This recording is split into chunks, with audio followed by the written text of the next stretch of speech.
Shotton blotting merupakan metode untuk mendeteksi molekul DNA spesifik di antara molekul DNA lainnya dengan menggunakan teknik hibridisasi DNA. Hibridisasi berarti pemasangan atau penempelan basa DNA dengan komplemennya. DNA merupakan untaian ganda yang terbentuk dari komplemen antara basa adenin dan timin dan basa sitosin dan guanin. Sifat alami DNA ini digunakan dalam protokol hibridisasi. Dalam sebuah sel, terdapat nukleus di mana komplit genom DNA terdapat di dalamnya. Sel tersebut kemudian akan dipecah, misalnya dengan treatment deterjen, melalui serangkaian proses ekstraksi DNA, sehingga seluruh DNA dapat diperoleh dari dalam sel tersebut. Dalam serangkaian genom lengkap tersebut, terdapat gen yang kita deteksi, tetapi kita tidak tahu apakah gen tersebut terdapat dalam keseluruhan genom. Gen tersebut menjadi gen target kita dalam melakukan Shotton blotting. Kita tidak tahu apakah gen tersebut berada dalam genom sampel kita, tetapi kita tahu sekuen atau urutan basa dari gen target tersebut. Untuk mengetahuinya, kita menggunakan komplemen dari sekuen gen target kita. Misalnya, gen target kita memiliki sekuen A, T, T, A, G, G, A, maka kita menggunakan komplemen dari sekuen tersebut, yaitu TAA, TCCT, di mana sekuen tersebut berperan sebagai probe atau penanda. Sekuen TAA-TCCT tersebut akan mencari komplemennya di antara genom lengkap DNA pada sampel kita. Sehingga kita akan mengetahui keberadaan gen target kita pada sampel. Secara umum, proses blotting terdiri dari ekstraksi DNA, elektroforesis, dan deteksi atau probing. Pada proses ekstraksi, kita melisiskan sel sehingga diperoleh keseluruhan genom DNA. Misalnya, dalam genom tersebut sebenarnya terdapat gen target kita, tetapi kita tidak tahu apakah gen target tersebut benar terdapat pada genom DNA sampel kita, sehingga kita mendeteksinya menggunakan Shotton blotting. Selanjutnya, kita mendigesti genom DNA dengan enzim restriksi endonuklease, sehingga diperoleh potongan-potongan fragmen DNA. Enzim restriksi endonuklease memotong DNA pada situs-situs spesifik. Salah satu dari fragmen-fragmen DNA tersebut mungkin membawa gen target kita. Setelah terpotong dalam fragmen-fragmen, lalu kita menerapkan DNA tersebut dengan elektroforesis. Elektroforesis akan memisahkan DNA berdasarkan panjang DNA. Fragmen pendek DNA akan bermigrasi semakin jauh menuju kutub positif pada matriks gel, sedangkan fragmen yang lebih panjang akan semakin lambat bermigrasi dan lebih dekat pada kutub negatif. Fragmen-fragmen DNA yang telah terpotong oleh enzim restriksi endonuklease akan terpisah-pisah pada matriks gel agarosa, menghasilkan pita-pita pemisahan pada matriks gel.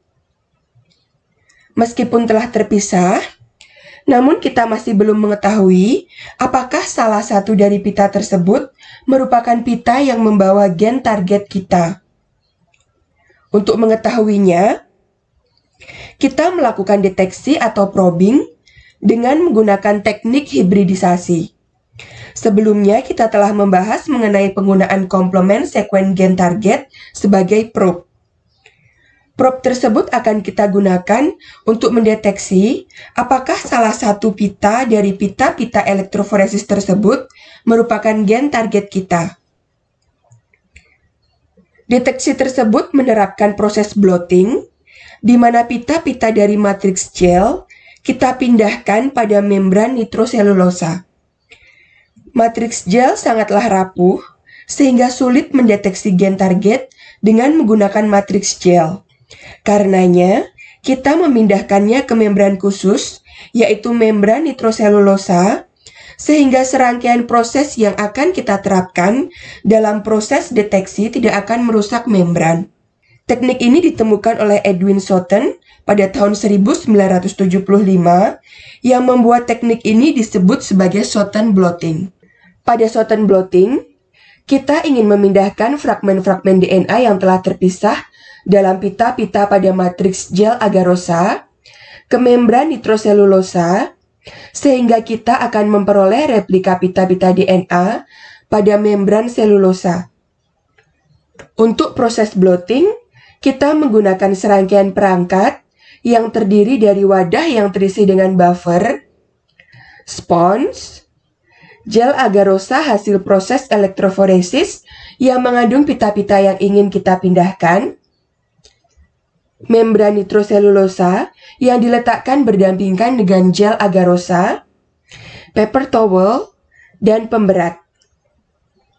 Proses transfer DNA dari matriks gel agarosa menuju membran nitroselulosa memanfaatkan kekuatan kapilaritas. Buffer akan naik menuju spons, kemudian mencapai gel agarosa sambil membawa DNA pada gel agarosa. Saat mencapai membran nitroselulosa, DNA akan tertambat pada membran karena afinitas DNA yang baik pada membran nitroselulosa, sementara buffer akan terus naik menuju paper towel. Melalui serangkaian proses blotting tersebut, kita akan memperoleh membran nitroselulosa yang sudah mengandung fragmen-fragmen DNA yang tertransfer dari matriks gel agarosa. Namun, DNA yang terdapat pada membran tersebut masih berupa untai ganda, sehingga kita tidak bisa menerapkan hibridisasi. Hibridisasi antara probe dan DNA pada membran hanya akan terjadi apabila baik probe dan DNA merupakan untai tunggal. Probe telah didesain sebagai untai tunggal, sehingga proses selanjutnya adalah membuat DNA pada membran nitroselulosa menjadi untai tunggal. Untuk menghasilkan untai tunggal, kita melakukan denaturasi dengan menggunakan buffer denaturasi. Kita akan memperoleh untai tunggal DNA pada membran nitroselulosa. Selanjutnya, kita memiliki probe berupa untai tunggal yang merupakan komplemen gen target yang telah diberi label atau pendeteksi. Label dapat berupa senyawa radioaktif, senyawa chemiluminescence, atau senyawa kolorimetri yang dapat berpendar atau menghasilkan warna yang berbeda sehingga dapat menjadi tanda. Probe kemudian ditambahkan pada membran nitroselulosa. Probe tersebut kemudian akan mencari komplemennya pada fragmen DNA di membran nitroselulosa. Setelah menemukan komplemennya, probe akan menempel atau terhibridisasi.